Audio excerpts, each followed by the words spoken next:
Ma'am, ano pong inaasahan natin dun sa pagpupulong ng Amerika at ng mga ASEAN country ngayon dito sa New York? Inaasahan natin, June, na lalong mapagtibay ang ugnayan ng ASEAN at saka United States of America. Ang relasyon ay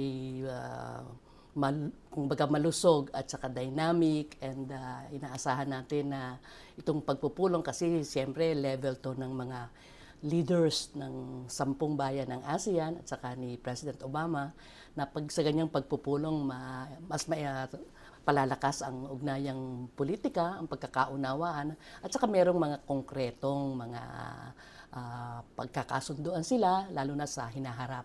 Alam natin na ang Estados Unidos ay isa sa pinakamalaking investor sa buong ASEAN region. Sila din ay isa sa pinakamalaki, by that I mean top 5, no, na trading partner ng 10 ASEAN countries together. So ito ang gusto nating palakasin pa, at habang sa pagpupulong na to, mag-uusap din ng kalagayang kapayapaan sa ating rehiyon, Southeast Asia at sa buong Asia Pacific in general, at magpapalitan ng kuro-kuro sa mga important issues na to ang ating mga leaders.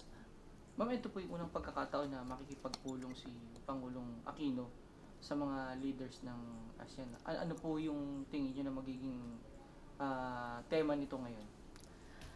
Oo, tama. Ito ang unang pagkakataon na si Pangulong Aquino ay makakasama niya yung siyam na leaders ng ASEAN sa pagpupulong sa kay President Obama. Ang ating Pangulo ay magkakaroon ng pagkakataon una na talagang makilala sila at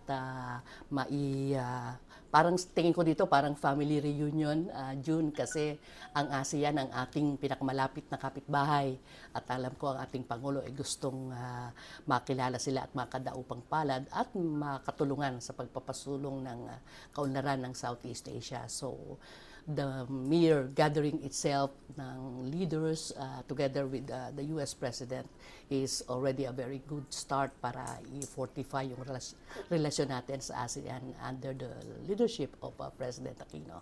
Ma'am, do we expect na tataas po yung trade natin sa pakikipagpulong ni Pangulong Benigno Aquino sa kay ASEAN? Pangulong Obama at sa ASEAN leaders? Oo, inaasahan natin yan kasi isa talaga yung priority focus of the relations.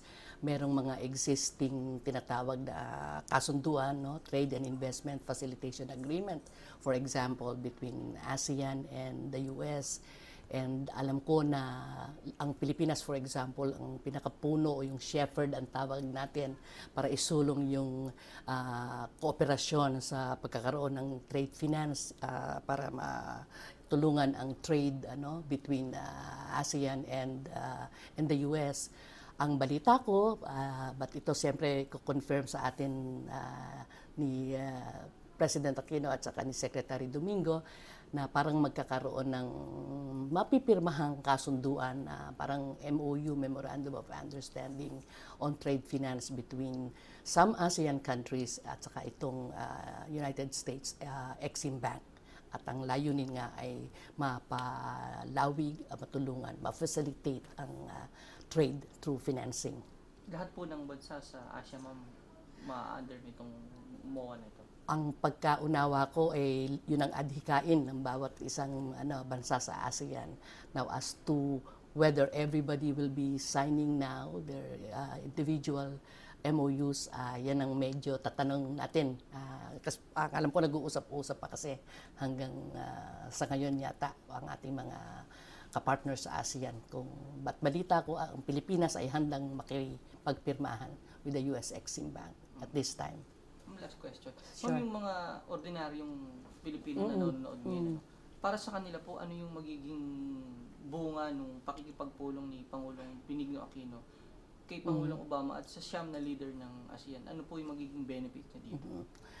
Una sa lahat, yung goodwill na ma-generate ng pag-uusap na to, I think ay makakabuti sa ating mga kababayan. Dahil una sa lahat, alam naman natin na napakaraming mga Pilipino na nakatira dito sa bansang Amerika, at ang relasyon ng Pilipinas at saka ng Amerika ay malusog at saka lumalabong pa. So, yung pagkikita ng mga leaders natin ay para din yan sa magkakapitbahay ay magandang simula at para patibayin yung relasyon.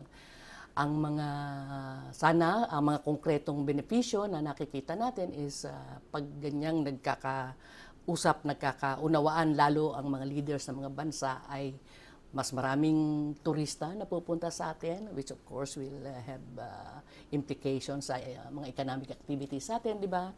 Magkakaroon, lalawig ang pagkakalakalan, isa sa major trading partner natin ang bansang Estados Unidos, at siguro pati yung tinatawag nating development cooperation, mas tatatag, maraming aspeto yon, at nandyan yung Millennium account, I understand na mapag-uusapan dito sa bilateral aspect naman ng visit. So, yun ang ilan sa mga benepisyo na nakikita ko.